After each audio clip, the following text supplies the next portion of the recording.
o que atingiu o objetivo para o qual aquela parte, o notário, o registrador, ele foi instado a praticar um determinado ato. E os serviços notariais e de registro são os de organização técnica e administrativa, técnica no sentido jurídico e administrativa também no sentido de organização, né, que a gente vai ver mais à frente que tem a liberdade, né, a autonomia dos notários e registradores para a sua organização da serventia, dentro da contratação de prepostos, desde que siga, né, as normas, a lei, né, relativa à CLT, né, melhor dizendo, então destinados a garantir a publicidade, que é o pilar, né, da nossa atividade notarial e registral, né, que é por meio de publicização, né, através de certidões ou até mesmo informações, exceto nos casos em que há restrição dessa publicidade, a autenticidade, que é muito vinculada, né, à nossa querida fé pública, né, que os atos são autênticos, né, praticados por um oficial investido naquela função, né, notarial ou registral. O princípio da segurança, que também, né, é um dos pilares da atividade notarial e registral, muito também vinculado à própria à questão do princípio da autenticidade e também à questão jurídica e técnica, né, para chegar no princípio da segurança, e a eficácia, como eu já mencionei a vocês, que destoa do princípio da eficiência. Se o examinador do IES quiser pegar vocês aqui numa geral, numa confusão, né, para trazer um pouquinho de dúvida na cabeça de vocês, fazendo um jogo aqui com essa pirâmide. Cuidado que a Lei 6.015 ela não traz o princípio da publicidade de maneira expressa. Tá? O artigo 1º da Lei 6.015 fala só de autenticidade, segurança e eficácia, sendo a publicidade, então, um princípio implícito. Implícito aonde? No próprio nome da Lei dos Registros Públicos. Tá?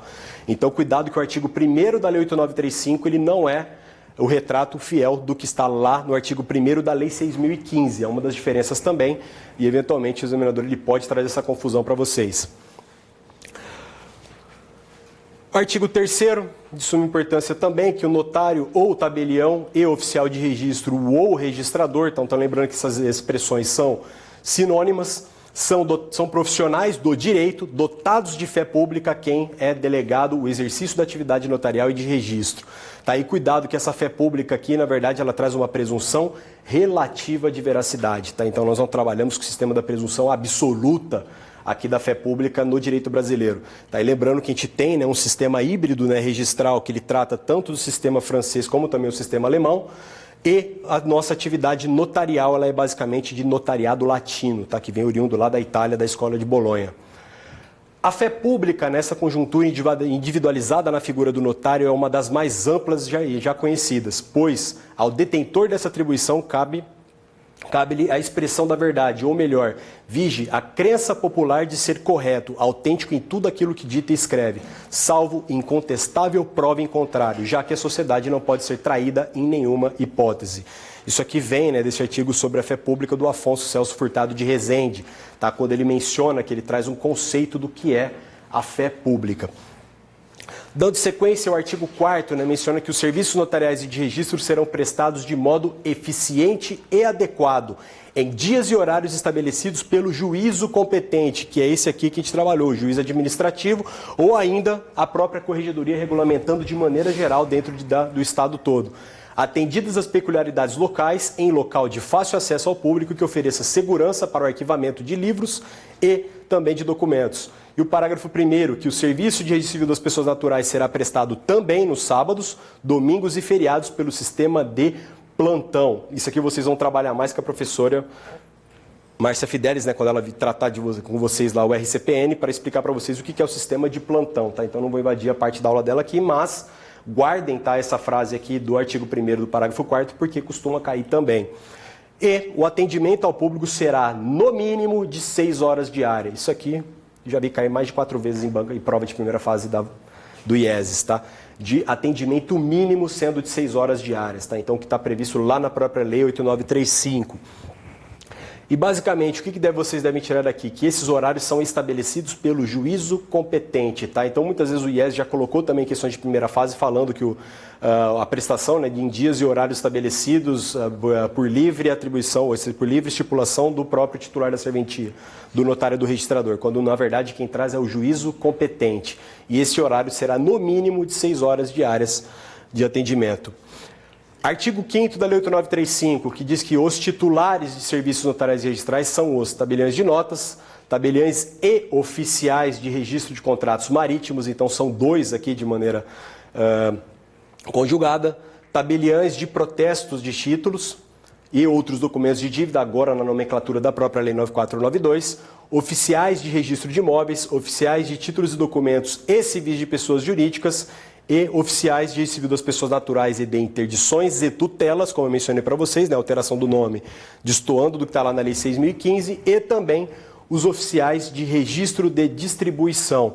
E muito cuidado, questão também que já caiu muitas vezes já em prova de primeira fase IES, eles adoram essa aqui porque ela é muito simples, que cada serviço notarial de registro funcionará em um só local, vedada a instalação de sucursal.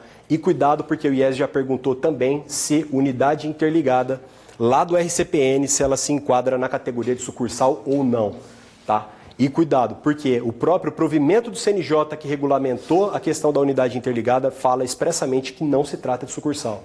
Tá? Então o provimento ele defende essa posição falando que não é uma sucursal a unidade interligada, que nada mais é do que uma extensão do RCPN dentro de uma unidade hospitalar, então não se caracteriza como sucursal. O IES já perguntou isso em primeira fase.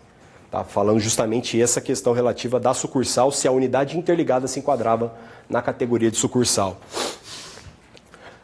Mais adiante, a resolução 80, né, do CNJ, que também é uma das que regulamentam, né, a questão relativa à atividade, né, a questão relativa ao ingresso até mesmo da própria atividade.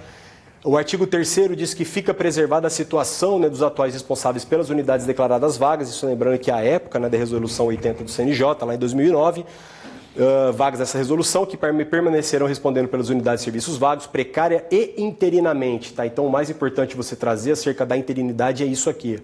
É uma atividade precária que visa os serviços vagos que estão sem titular e o caráter da interinidade, que é simplesmente uma questão transitória e sempre em confiança do poder público delegante, até a assunção da respectiva unidade pelo novo delegado, que tenha sido aprovado no concurso público de provas e títulos promovido na forma da disposição constitucional que rege a matéria.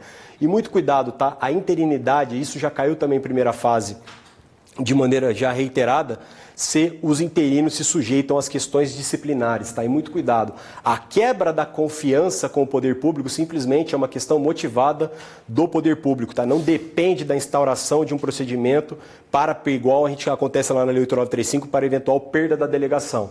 Tá? Então aqui é um procedimento administrativo totalmente assim, mais simplificado, e que o mero erro, né, desse interino que está respondendo pela serventia pode gerar quebra de confiança. Tá? Ou seja, a quebra de confiança ela tem que ser sempre motivada. Tá? Isso já foi muito debatido pelo próprio CNJ em alguns pedidos de providência. Porém, não se enquadra, tá? Não se aplica ao interino as questões relativas à perda da delegação.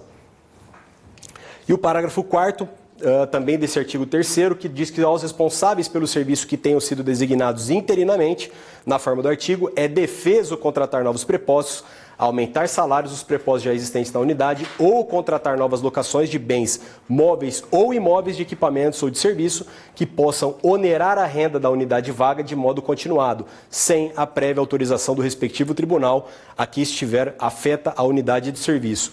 E todos os investimentos que comprometerem a renda da unidade vaga no futuro deverão ser objeto de projeto a ser encaminhado para aprovação do respectivo Tribunal de Justiça. O que significa? Que o interino ele não goza da mesma independência dos titulares no exercício da atividade notarial registral. Tudo aquilo que vai onerar aquela serventia, ou seja, que for aumentar a despesa dela, como aumento de salários, contratação, compra de outros materiais, etc., que esse interino vai lançar, inclusive que esse texto aqui ele foi anterior ainda, né, ao teto dos interinos, lembrando que onerar a serventia também impacta naquilo que o próprio Tribunal de Justiça arrecada, né, se enquadra como o excedente, né, da atividade notarial registral dos interinos que estão vinculados ao teto, né, dos servidores públicos. Então, por isso, os interinos eles não podem sozinhos, eles dependem de autorização prévia, tá, do respectivo tribunal para que eles consigam aqui, né, aumentar, né, ou seja, afetar a renda da própria unidade de serviço vaga. E cuidado, isso aqui se aplica aos interinos, tá? Os titulares não. O titular ele pode fazer o que ele quiser. Se ele quiser pagar o salário para um substituto maior do que o dele, maior do que toda a renda da serventia, isso é um problema dele. Os interinos, não. Artigo 6º, de suma importância também, que já cai sempre, né, em primeira fase, para vocês já devem ter cansado de ver essas disposições, que aos notários, está no artigo 6º, notários, ele compreende tanto a atividade dos contratos marítimos, dos tabelionatos de protesto e também dos notas. Isso aqui são como normas gerais, tá? Então, muito cuidado com isso, porque isso se aplica, né, de maneira ampla geral, e aqui o artigo 7º ele põe com a exclusividade aos tabeliães de notas. Então, o artigo 6º competiria a toda a categoria de notários formalizar juridicamente a vontade das partes, intervir nos atos e negócios jurídicos a que as partes devam ou queiram da forma legal a autenticidade, autorizando a redação ou redigindo os instrumentos adequados, conservando os originais